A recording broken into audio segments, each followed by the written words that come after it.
if we bring it back to like right now, and there's someone listening who's like, I'm not making money, Adria. I thought I had the right niche. Like, what's the next best thing I should do?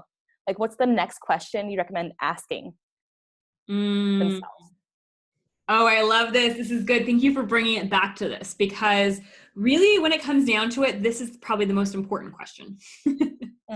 That if you have a niche and it's just not making money and you suspect that probably there's something going on, or if you're listening to this, probably by now you're suspecting that, then the first thing that I would say for you to do is to do a little audit of that niche and look at it and kind of take your coach hat off, like take it like off and set it to the side and look at this from your ideal client's perspective.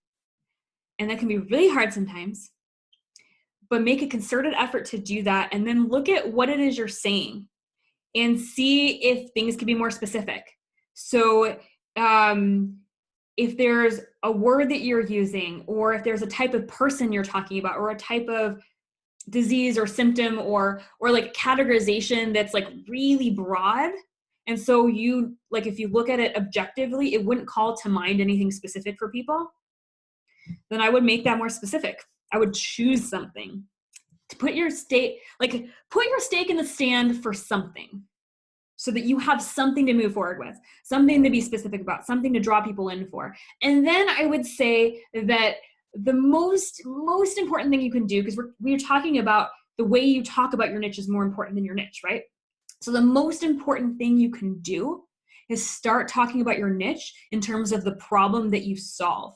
Shift your language.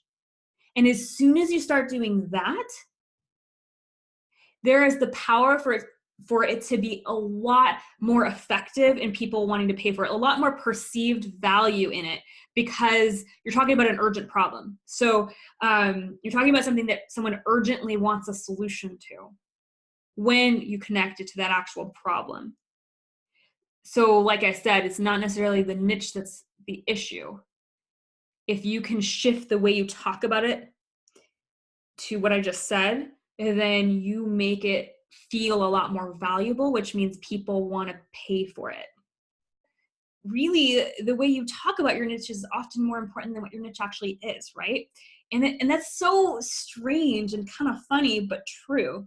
And I've noticed there are 3 main barriers that end up stopping ideal clients from saying yes to working with you. And we've scratched the surface of that here when we talk about communication, right? But I put together a quick toolkit to make it super simple for you, with videos that are just like 3 minutes long. They're not like a 30-minute episode like this. And it will help you remove those barriers. So it'll help you go deeper into certain things that we didn't even touch on here yet. And it's super powerful. It's one of my favorite, probably maybe the favorite free tool that I have right now. So if you want that, you agree? Yeah, I do. If you want that, you can hop on over to adriadacourt.com/barriers, and that's plural, barriers with an S, and grab it, because I want to give you what you need to really shift these things and shift, like we said, your language into making that niche profitable for you. All right. And stay tuned for the next episode next week, where we're going to be talking about why no one wants to pay for your coaching package. Great.